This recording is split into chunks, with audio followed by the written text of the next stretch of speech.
Praise God. ಯೇಸು ಕ್ರಿಸ್ತನ ಹೆಸರಿನಲ್ಲಿ ಜಯದ ವಾಕ್ಯ ಈ ಕಾರ್ಯಕ್ರಮಕ್ಕೆ ನಿಮ್ಮನ್ನು ನಾನು ಸ್ವಾಗತಿಸ್ತಾ ಇದ್ದೇನೆ. ಬನ್ನಿ, ಇವತ್ತಿನ ದಿನವು ಕರ್ತನಿಂದ ನೇಮಿಸಲ್ಪಟ್ಟಿದೆ. ಇದರಲ್ಲಿ ನಾವು ಆನಂದ ಪಡೋಣ, ಸಂತೋಷ ಪಡೋಣ. ಆನಂದ ಸಂತೋಷದೊಡನೆ ನಾವು ತಂದೆಯಾದ ದೇವರನ್ನು ಹೃದಯಪೂರ್ವಕವಾಗಿ ನಾವು ಆರಾಧನೆ ಮಾಡುವ. ಬನ್ನಿ, ನೀವು ಯಾರೆಲ್ಲ ವೀಕ್ಷಿಸ್ತಾ ಇದ್ದೀರಿ, ದೇವರ ವಾಕ್ಯವನ್ನು ಸ್ವಲ್ಪ ಹೊತ್ತು ನಾವು ಧ್ಯಾನ ಮಾಡುವ. ದೇವರ ವಾಕ್ಯವನ್ನು ಧ್ಯಾನ ಮಾಡುವ ಮುಂಚೆ ನಮ್ಮ ತಂದೆಯ ದೇವರನ್ನು ಹೃದಯಪೂರ್ವಕವಾಗಿ, ಹೃದಯದ ಆಳದಿಂದ ನಾವು ಆತನ್ನು ಆರಾಧಿಸುವ. ಓಕೆ, ಮತ್ತೆ ನಾವು ದೇವರ ವಾಕ್ಯವನ್ನು ಧ್ಯಾನ ಮಾಡುವ. Father, we thank you, Lord. Lord, we thank you for this morning. We give you praise, O Master. Lord, we worship your name. We give you glory, Lord. Thank you, Lord, Master. Hey, hey, hallelujah. Nane preetisuve, nane preetisuve, nane preetisuve, hintirugenu na nen ಸನ್ನಿಧಿಯಲ್ಲಿದ್ದು ನಾನು ನಿನ್ನ ಮಾರ್ಗದಲ್ಲಿ ನಡೆಯುವೆ. ಎಲ್ಲ ಸಮಯದಲ್ಲೂ ನಾನಿನ್ನ ನೋಡುವೆ. ನಿನ್ನ ಸನ್ನಿಧಿಯಲ್ಲಿದ್ದು ನಾನು ನಿನ್ನ ಮಾರ್ಗದಲ್ಲಿ ನಡೆಯುವೆ. ಎಲ್ಲ ಸಮಯದಲ್ಲೂ ನಾನಿನ್ನ ನೋಡುವೆ. ನಾನೇ ಆರಾಧಿಸುವೆ. ನಾನೇ ಆರಾಧಿಸುವೆ. ನಾನೇ ಆರಾಧಿಸುವೆ. ಹಿಂತಿರುಗೆನು ನಾ ನಿನ್ನ ಸನ್ನಿಧಿಯಲ್ಲಿದ್ದು ನಾನು ನಿನ್ನ ಮಾರ್ಗದಲ್ಲಿ ನಡೆಯುವೆ. ಎಲ್ಲ ಸಮಯದಲ್ಲೂ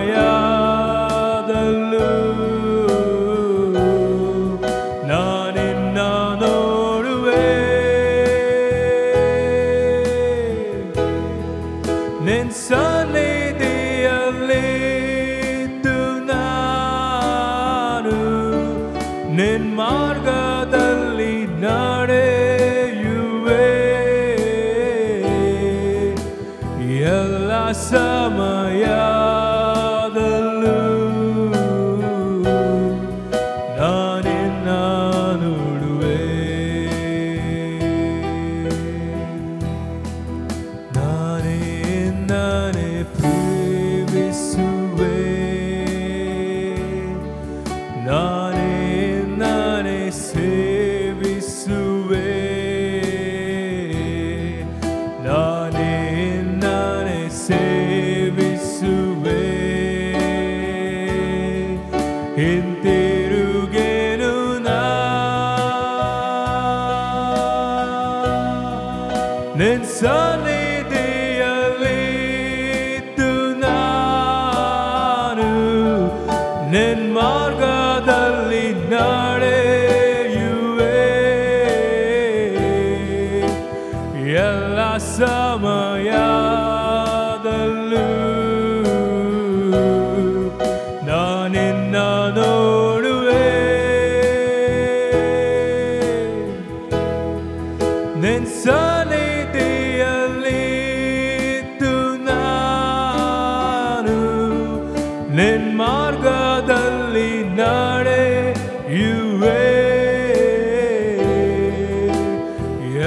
ಸಮಯದಲ್ಲೂ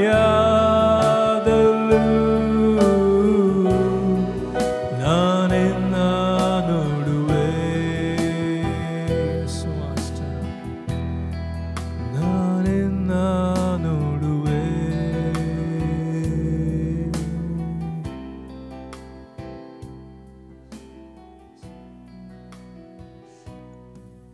ಓಕೆ, ಇವತ್ತು ನಾವು ಧ್ಯಾನಕ್ಕೆ ತೆಗೆದುಕೊಂಡಂತಹ ದೇವರ ವಾಕ್ಯದ ಭಾಗ ಅಪೊಸ್ತಲ ಪೌಲನು ರೋಮಾಪುರದವರಿಗೆ ಬರೆದ ಪತ್ರಿಕೆ 8ನೇಯ 28ನೇ ವಚನ.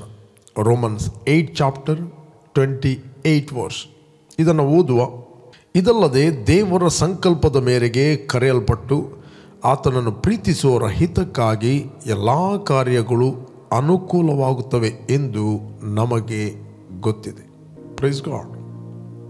ಇಲ್ಲಿ ದೇವರ ವಾಕ್ಯ ಹೇಳ್ತಿದೆ, ದೇವರ ಸಂಕಲ್ಪದ ಮೇರೆಗೆ ಕರೆಯಲ್ಪಟ್ಟು ಆತನನ್ನು ಪ್ರೀತಿಸುವವರ ಹಿತಕ್ಕಾಗಿ ಎಲ್ಲ ಕಾರ್ಯಗಳು ಅನುಕೂಲವಾಗುತ್ತವೆ. ಪ್ರೇರೆ, ನೀವು ಯಾರು ಯೇಸುವನ್ನು ರಕ್ಷಕನು ಒಡೆಯನೆಂದು ಅಂಗೀಕಾರ ಮಾಡಿದ್ದೀರಿ, ನೀವು ದೇವರಿಂದ ಕರೆಯಲ್ಪಟ್ಟಿದ್ದೀರಿ. ಪ್ರತಿಯೊಬ್ಬ ವ್ಯಕ್ತಿ ದೇವರಿಂದ ಕರೆಯಲ್ಪಟ್ಟಿದ್ದಾನೆ. God has called you. ದೇವರು ನಿಮ್ಮನ್ನು ಕರೆದಿದ್ದಾನೆ. He loves you so much. ನಿಮ್ಮನ್ನು ಕರೆದವನು ಒಬ್ಬ ಸಾಧಾರಣ ವ್ಯಕ್ತಿ ಅಲ್ಲ. ನಿಮ್ಮನ್ನು ಕರೆದ ಆತನು ಭೂಮಿ ಆಕಾಶಗಳನ್ನು, ಸಮುದ್ರವನ್ನು, ಅದರಲ್ಲಿರುವ ಸಮಸ್ತವನ್ನು ಉಂಟು ಮಾಡಿದ ತಂದೆಯ ದೇವರು ನಿಮ್ಮನ್ನು ಆತನು ಕರೆದಿದ್ದಾನೆ. ಆತನು ನಿಮ್ಮನ್ನು ಪ್ರೀತಿ ಮಾಡುತ್ತಾನೆ. ಆತನು ನಿಮಗೆ ಓಪನ್ ಇನ್ವಿಟೇಷನ್ ಕೊಟ್ಟಿದ್ದಾನೆ. Open invitation. ಆತನು ಕೇವಲ ನಿಮ್ಮನ್ನು ಕರೆದಿದ್ದಾನಲ್ಲ, ಆತನು ನಿಮಗೆ ಸೊಲ್ಯೂಷನನ್ನು ಕೂಡ ಕೊಟ್ಟಿದ್ದಾನೆ, ಪರಿಹಾರ ಕೂಡ ಕೊಟ್ಟಿದ್ದಾನೆ. ಆತನ ಮಹಿಮೆಗೆ ತಕ್ಕಾಗಿ ನಿಮ್ಮನ್ನು ಕರೆದಿದ್ದಾನೆ. ಆತನ ಉದ್ದೇಶಕ್ಕೆ ತಕ್ಕಾಗಿ ನಿಮ್ಮನ್ನು ಕರೆದಿದ್ದಾನೆ. ಆತನ ಸಂಕಲ್ಪದ ಮೇರೆಗೆ ಆತನು ನಿಮ್ಮನ್ನು ಕರೆದಿದ್ದಾನೆ. ಆತನು ನಿನಗೋಸ್ಕರ ಉತ್ತಮ ಒಂದು ಸಂಕಲ್ಪ ಮಾಡಿದ್ದಾನೆ. ಉತ್ತಮವಾದ ಆಲೋಚನೆ ಮಾಡಿದ್ದಾನೆ. ಉತ್ತಮವಾದ ಯೋಚನೆ ಮಾಡಿದ್ದಾನೆ. ಆ ಕಾಲಿಗೆ ರೆಸ್ಪಾನ್ಸ್ ಕೊಡುವಂಥದ್ದು, ಆ ಕಾಲಿಗೆ ಪ್ರತಿಕ್ರಿಯೆ ಕೊಡುವಂಥದ್ದು, ಅದು ನಿಮ್ಮ ಕೆಲಸ. ದೇವರು ನಿಮ್ಮನ್ನು ಒತ್ತಾಯಪೂರ್ವಕವಾಗಿ ಬಲಾತ್ಕಾರವಾಗಿ ನಿಮ್ಮನ್ನು ಆತನು ಕರೆಯಲಿಲ್ಲ. ಯೇಸು ಕ್ರಿಸ್ತನ ಮೂಲಕ ತಂದೆಯ ದೇವರನ್ನು ಕರೆದಿದ್ದಾನೆ. ಎಲ್ಲಿ ಕಷ್ಟಪಡುವವರೇ, ಹೊರೆ ಹೊತ್ತವರೇ, ಭಾರ ಹೊತ್ತವರೇ, ದುಃಖದಲ್ಲಿ, ನೋವಿನಲ್ಲಿ, ಚಿಂತೆಯಲ್ಲಿ ಇದ್ದವರೇ, ನನ್ನ ಬಳಿಗೆ ಬನ್ನಿರಿ, ನಾನು ನಿಮಗೆ ವಿಶ್ರಾಂತಿಯನ್ನು ಕೊಡುತ್ತೇನೆ. ನಾನು ನಿನಗೋಸ್ಕರ ಉತ್ತಮವಾದ ಯೋಜನೆಯನ್ನು ಮಾಡಿಟ್ಟಿದ್ದೇನೆ. ಉತ್ತಮವಾದ ಸಂಗತಿಗಳನ್ನು, ಉತ್ತಮವಾದ ಆಲೋಚನೆಗಳನ್ನು ನಿನಗೋಸ್ಕರ ನಾನು ಮಾಡಿದ್ದೇನೆ. ನಿನಗೋಸ್ಕರ ಉತ್ತಮವಾದ ಸಂಗತಿಗಳನ್ನು ಸಿದ್ಧ ಮಾಡಿಟ್ಟಿದ್ದೇನೆ. He's called you. He's calling you. ಆತನು ನಿಮ್ಮನ್ನು ಕರೀತಾ ಇದ್ದಾನೆ. ಬಟ್ ಯಾರೆಲ್ಲ ನೀವು ಆತನ ಸಂಕಲ್ಪದ ಮೇರೆಗೆ ಕರೆಯಲ್ಪಟ್ಟು ಆತನನ್ನು ಪ್ರೀತಿಸುವವರ ಹಿತಕ್ಕಾಗಿ ಆತನ ಎಲ್ಲ ಕಾರ್ಯಗಳನ್ನು ನಿಮಗೆ ಅನುಕೂಲ ಮಾಡಿಕೊಡುತ್ತಾನೆ. ಫಸ್ಟ್ ಆಫ್ ಆಲ್ ನಮಗೆ ಗೊತ್ತಿರಬೇಕು ನಮ್ಮನ್ನು ಕರೆದ ಆತನು ಯಾರು. ಫಸ್ಟ್ ಆಫ್ ಆಲ್ ನಮಗೆ ಗೊತ್ತಿರಬೇಕು ನಮ್ಮ ಕರೆ ಏನು. ವಾಟ್ ಈಸ್ ಅವರ್ ಕಾಲ್. ಆತನು ಸುಮ್ಮನೆ ಕರೆಯಲಿಲ್ಲ, ಆತನ ಸಂಕಲ್ಪದ ಮೇರೆಗೆ ನಿಮ್ಮನ್ನು ಕರೆದಿದ್ದಾನೆ. ನಿಮಗೆ ಗೊತ್ತಾ, ಹಳೆ ಒಡಂಬಡಿಕೆಯಲ್ಲಿ ನಾವು ಯೋಸೇಪನನ್ನು ನೋಡುತ್ತೇವೆ. ಯೋಸೇಪನ ತಂದೆ ಯಾಕೋಬ. ಯಾಕೋಬನಿಗೆ 12 ಮಂದಿ ಮಕ್ಕಳು. ಯೋಸೇಪನಿಗೆ 2 ಹೆಂಡತಿ, ಲೇಯಾ ಮತ್ತು ರಾಹೇಲ್. ರಾಹೇಲಳಿಗೆ ಮಕ್ಕಳಾಗ್ತವೆ. ನಾವು ನೋಡ್ತೇವೆ 2 ಮಕ್ಕಳು, ಒಂದು ಯೋಸೇಪ ಮತ್ತು ಬೆಂಜಮಿನ್. ಯೋಸೇಪನು ತಂದೆಗೆ ಪ್ರಿಯನಾದ ಮಗನಾಗಿದ್ದನು. ಯೋಸೇಪನನ್ನು ಕೂಡ ತಂದೆ ಬಹಳವಾಗಿ ಪ್ರೀತಿ ಮಾಡುತ್ತಿದ್ದ. ಯೋಸೇಪನು ತನ್ನ ತಂದೆಗೆ ಅಧೀನಾದ ಮಗನಾಗಿದ್ದ. ಅದಕ್ಕೋಸ್ಕರ ಯೋಸೇಫನಿಗೆ ಒಂದು ಒಳ್ಳೆಯ ಕಲ್ಲರ್ ಇರೋದು ಬಟ್ಟೆಯನ್ನು, ಸುಂದರವಾದ ಬಟ್ಟೆಯನ್ನು ಕೂಡ ಹೊಲಿಸಿದ. ಯಾಕಂದರೆ ಯಾಕೋಬನು ಯೋಸೇಫನನ್ನು ಪ್ರೀತಿ ಮಾಡಿದ. ಯೋಸೇಫನು ಯಾಕೋಬನಿಗೆ ಪ್ರಿಯನಾದ ಮಗನಾಗಿದ್ದ. ತನ್ನ ಸಹೋದರರು ಏನಾದರೂ ಒಂದು ಮಿಸ್ಟೇಕ್ ಮಾಡಿದರೆ ಹೋಗಿ ತಂದೆ ಹತ್ರ ಎಲ್ಲ ಹೇಳ್ತಿದ್ದ. ಅದಕ್ಕೋಸ್ಕರ ಉಳಿದ ಸಹೋದರರು ಅವನನ್ನು ದ್ವೇಷ ಮಾಡಿದರು, ಅವನ ಬಗ್ಗೆ ಹೊಟ್ಟೆ ಕಿಚ್ಚುಪಟ್ಟರು, ಅವನ ಬಗ್ಗೆ ಸಿಟ್ಟುಕೊಂಡರು, ಅವನನ್ನು ಯಾವಾಗಲೂ ಪ್ರತ್ಯೇಕವಾಗಿಡ್ತಾ ಇದ್ದರು. ಇವನು ಚಾಡಿಗಾರ, ನಾವೇನೇ ಮಾಡಿದ್ರು ಹೋಗಿ ತಂದೆ ಹತ್ರ ಇವನು ಹೇಳ್ತಾನೆ. ತಂದೆಗೆ ಎವ್ರಿ ನ್ಯೂಸ್ ಅದನ್ನು ಕೊಡ್ತಾ ಇದ್ದ. ಬಟ್ ಸಹೋದರರು ಈ ಕಾರಣಕ್ಕೋಸ್ಕರ ಅವನನ್ನು ದ್ವೇಷ ಮಾಡಿದರು, ಹೇಟ್ ಮಾಡಿದರು, ದ್ವೇಷ ಮಾಡಿದರು. ನಾವು ನೋಡ್ತೇವೆ. ನೆಕ್ಸ್ಟ್ ನಾವು ನೋಡ್ತೇವೆ, ಅವನಿಗೆ 2 ಕನಸುಗಳು ಬೀಳ್ತವೆ. 11 ನಕ್ಷತ್ರಗಳು, ಸೂರ್ಯ ಚಂದ್ರರು ಅವನಿಗೆ ಅಡ್ಡ ಬೀಳುವಂಥದ್ದನ್ನು. ಆ ಕನಸನ್ನು ಹೇಳುತ್ತಿರುವಾಗ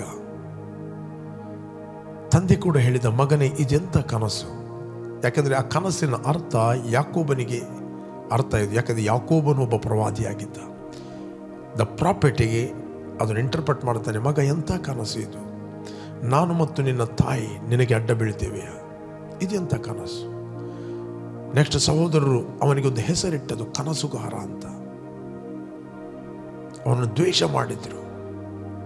ಒಂದಿನ ಅವರು ದೂರಕ್ಕೆ ಹೋಗಿ ಕುರಿಗಳನ್ನು ಕಾಯಲಿಕ್ಕೆ ಹೋಗುವಾಗ ತಂದೆ ಹೇಳ್ತಾನೆ, ನಿನ್ನ ಸಹೋದರ ಯೋಗಕ್ಷೇಮವನ್ನು ನೋಡು, ಹೇಗಿದ್ದಾರಂತ ನೋಡಿ ಬಾ.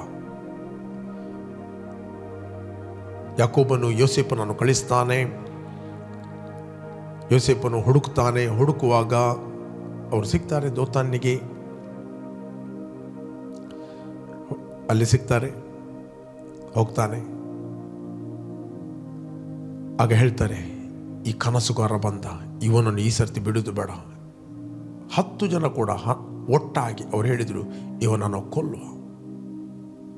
ಸ್ವಂತ ಅಣ್ಣಂದಿರು, ಒಂದೇ ರಕ್ತದಿಂದ ಹುಟ್ಟಿದವರು, ದ್ವೇಷ ಮಾಡಿದರು, ಹೇಟ್ ಮಾಡಿದರು. ಒಂದೇ ಸಂಗತಿ, ಅವನೆಲ್ಲವನ್ನು ತಂದೆಗೆ ಹೇಳುತ್ತಾನೆ. ತಂದೆ ಅವನನ್ನು ಪ್ರೀತಿ ಮಾಡುತ್ತಾನೆ. ಅವನು ಹೇಟ್ ಮಾಡಿದರು. ಅವನು ಕೊಲ್ಲುವ ಅಂತ ಹೇಳ್ತಿರುವಾಗ ದೇವರು ಒಬ್ಬನ ಹೃದಯದಲ್ಲಿ ದಯೆ ಹುಟ್ಟಿಸಿದ. ನಾವು ಅವನನ್ನು ಕೊಲ್ಲುವುದು ಬೇಡ. ರೂಬೇನ ಹೇಳ್ತಾನೆ, ಒಂದು ವೇಳೆ ಕೊಂದು ನಮಗೇನು ಸಿಗ್ತದೆ?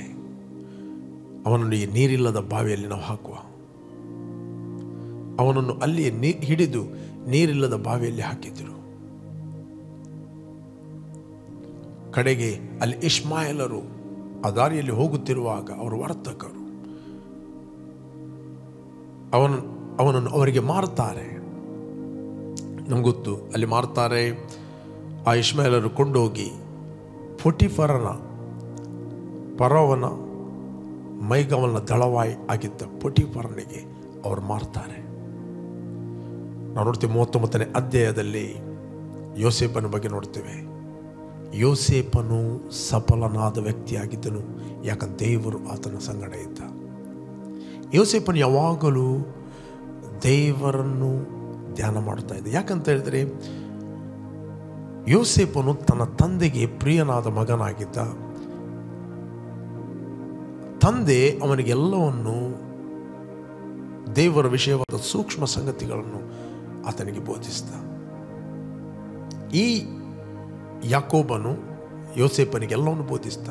ಈ ಯಾಕೋಬನು ಅನೇಕ ಸಂಗತಿಗಳನ್ನು ಕಲಿತದ್ದು ಅವನ ತಂದೆಯಿಂದ. ಅವನ ತಂದೆ ಎಲ್ಲ ಸಂಗತಿಗಳನ್ನು ಕಲಿತದ್ದು ನಂಬರ್ 1 ನಂಬಿಕೆಯ ತಂದೆಯಾಗಿರುವಂಥ ಅಬ್ರಹಾಂ. ನಾವು ನೋಡ್ತೇವೆ, ಈ ಯಾಕೋಬನು ಅನೇಕ ಸಂಗತಿಗಳನ್ನು ತನ್ನ ಅಜ್ಜನಿಂದ ಕೂಡ ಕಲಿತ. ಯಾಕಂದರೆ ಅವನ ಅಜ್ಜ ಸಾಯುವಾಗ ಯಾಕೋಬನು 15 ವರ್ಷದವನು. ತನ್ನ ಮೊಮ್ಮಗನಿಗೆ ನಂಬಿಕೆ, ದೇವರು ಹೇಗೆ ನನ್ನನ್ನು ಕುರಾನ್ನಿಂದ ಕರೆದು ವಾಗ್ದಾನ ಪ್ರದೇಶಕ್ಕೆ ನನ್ನನ್ನು ಸೇರಿಸಿದನು, ನನ್ನ ಸಂಗಡ ಇದ್ದುಕೊಂಡು ಹೇಗೆ ಆತನು ಅದ್ಭುತ ಮಾಡಿದನು, ಎಲ್ಲ ಈ ಸ್ಟೋರಿಯನ್ನು ತನ್ನ ಮೊಮ್ಮಗನಿಗೆ ಹೇಳಿದ. ನಡೆದ ಘಟನೆ ನಾವು ನೋಡ್ತೇವೆ ಯಾಕೋಬನು ಎಲ್ಲವನ್ನು ನಾವು ನೋಡ್ತೇವೆ ಯೋಸೇಫನಿಗೆ ಹೇಳಿದ. ಯೋಸೇಫನಿಗೆ ಯಾವಾಗಲೂ ಒಂದು ಗೊತ್ತಿತ್ತು, ದೇವರು ನನ್ನ ಸಂಗಡ ಇದ್ದಾನೆ, ದೇವರು ನನ್ನ ಸಂಗಡ ಇದ್ದಾನೆ. ಅಥವಾ ದೇವರನ್ನು ಯಾವಾಗಲೂ ಮೆಡಿಟೇಟ್ ಮಾಡ್ತಾ ಇದ್ದ. ಪ್ರೇರೆ, ಯೋಸೇಫನಿಗೆ ಬಾವಿಯಲ್ಲಿ ಹಾಕಿದ್ರು, ಬಾವಿ ಆತನ ಒಳಗೆ ಹೋಗಲಿಲ್ಲ.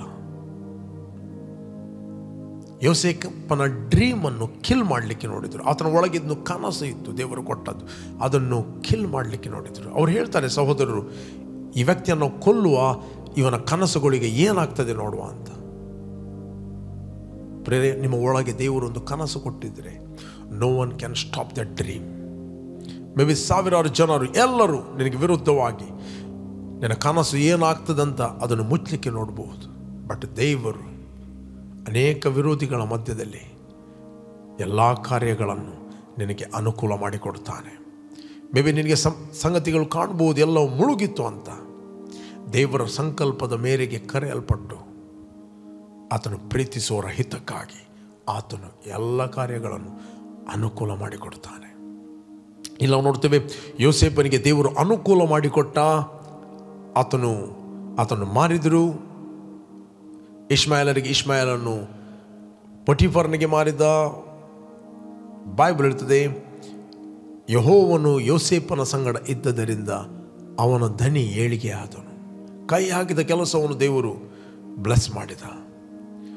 ಪೊಟಿಫರನು ಕೂಡ ಗ್ರಹಿಸಿಕೊಂಡ, ಯಾವಾಗ ಈ ವ್ಯಕ್ತಿ ನನ್ನ ಮನೆಗೆ ಬಂದಿದ್ದಾನೆ, ನನ್ನ ಕಂಪನಿ, ನನ್ನ ವ್ಯವಹಾರ ಎಲ್ಲವೂ ಆಶೀರ್ವಾದವಾಗಿದೆ. ಪ್ರೇರೆ, ನೀನು ಕೂಡ ದೇವರ ಸಂಕಲ್ಪದ ಮೇರೆಗೆ ಕ್ರಿಸ್ತನಲ್ಲಿ ಕರೆಯಲ್ಪಟ್ಟಿದ್ದೆ.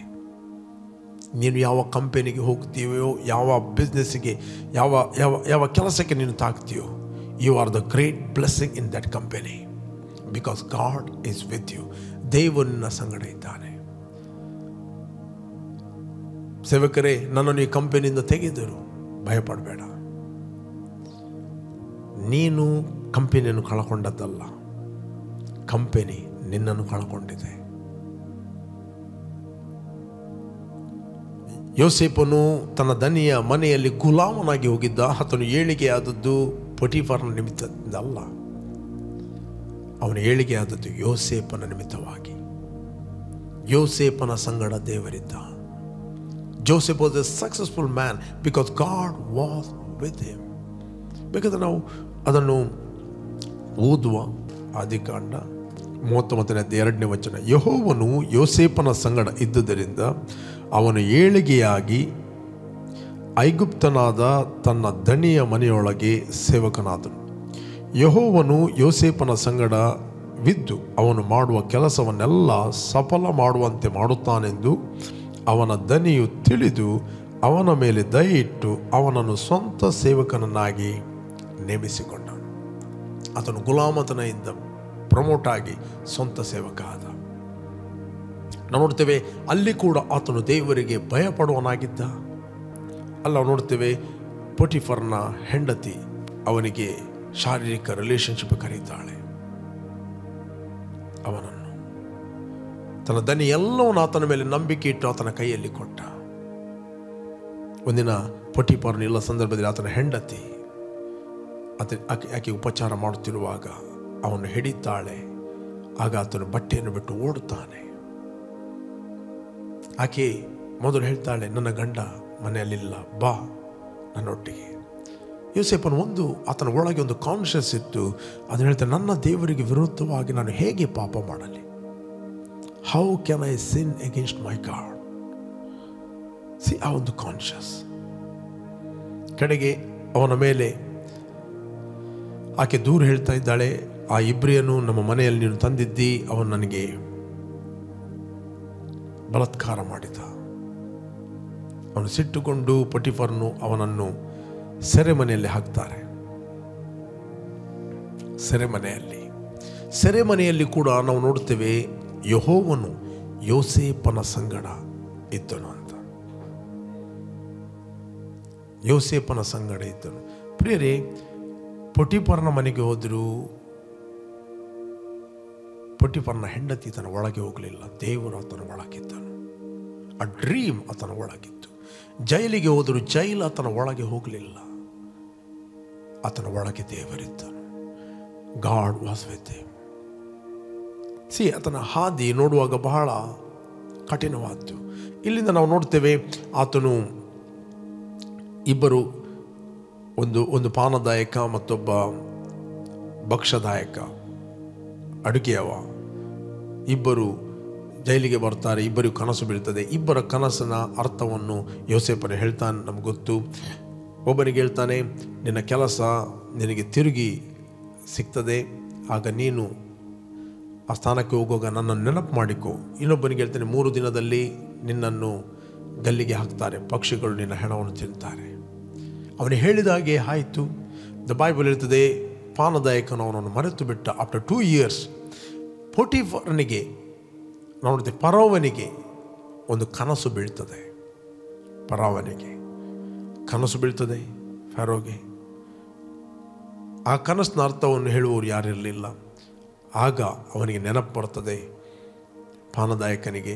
ಅವನು ಯೋಸೇಫನನ್ನು ಕರೀತಾನೆ.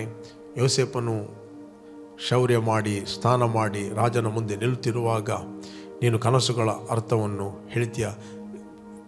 ಯೋಸೇಫನು ಹೇಳ್ತೀಯ, ಅಂಥ ಸಾಮರ್ಥ್ಯ ನನ್ನಲ್ಲಿಲ್ಲ, ದೇವರಿಗೆ ಎಲ್ಲ ಕನಸು ಗೊತ್ತು.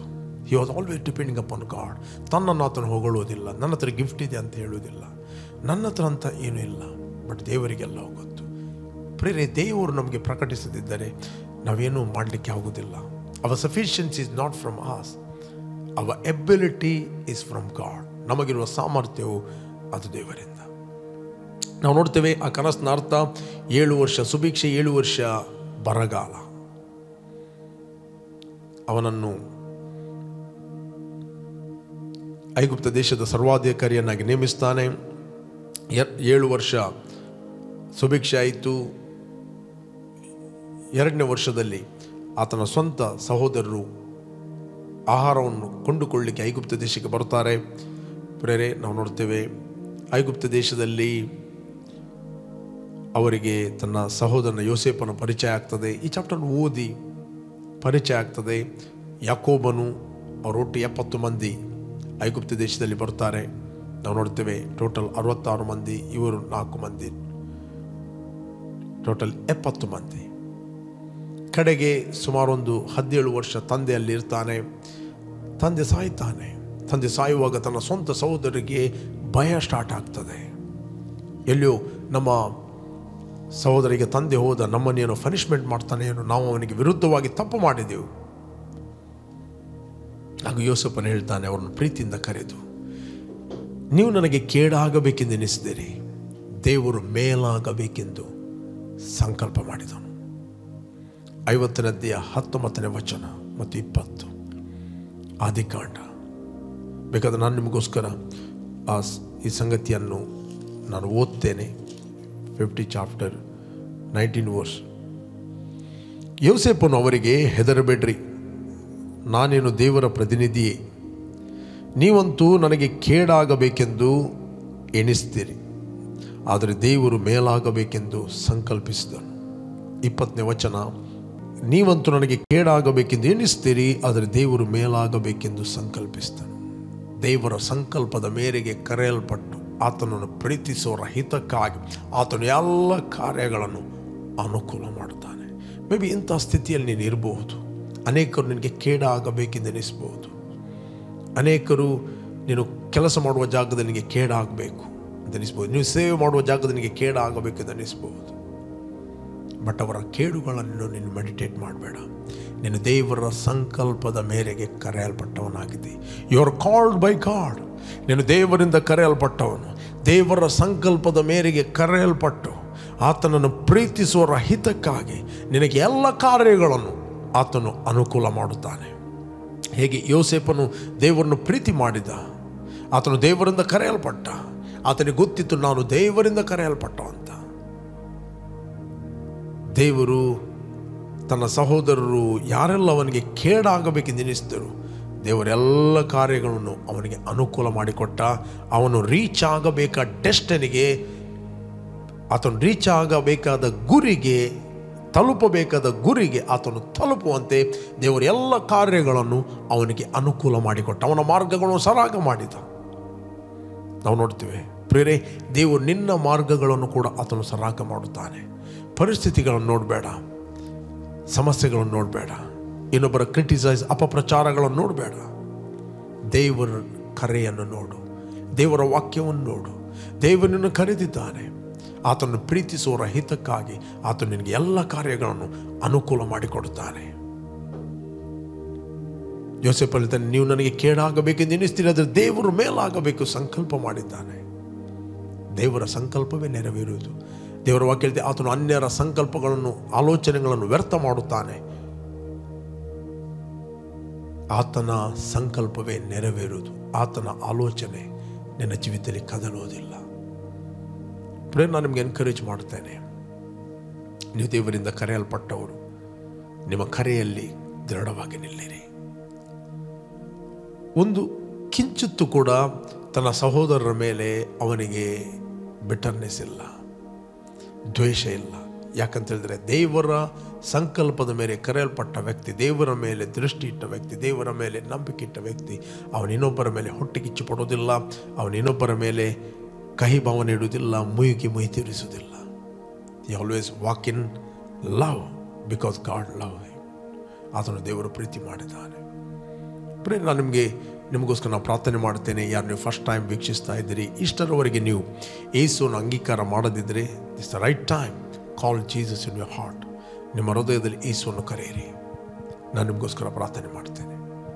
ಭೂಮಿ ಆಕಾಶಗಳನ್ನು ಉಂಟು ಮಾಡಿದ ಸರ್ವಶಕ್ತನಾದ ನನ್ನ ತಂದೆ, ಯೇಸುವಿನ ಹೆಸರಿನಲ್ಲಿ ನಾವು ನಿನ್ನ ಸನ್ನಿಧಿಗೆ ಬಂದೇವೆ.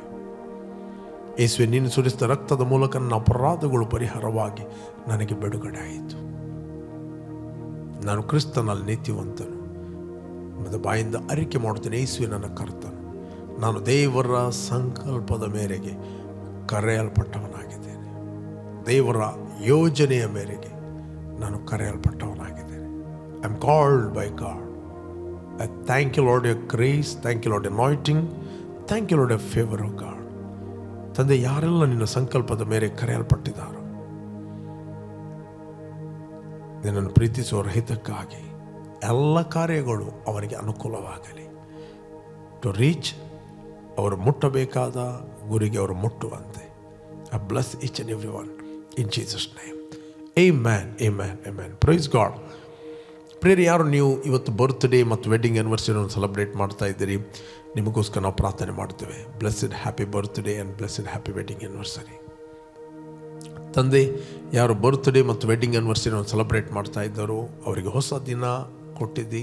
ನಿನ್ನ ಸಂಕಲ್ಪದ ಮೇರೆಗೆ ಇವರನ್ನು ಕರೆದಿದ್ದೆ. ನಿನ್ನನ್ನು ಪ್ರೀತಿಸುವವರ ಹಿತಕ್ಕಾಗಿ ಇವರಿಗೆಲ್ಲ ಕಾರ್ಯಗಳು ಅನುಕೂಲವಾಗಲಿ.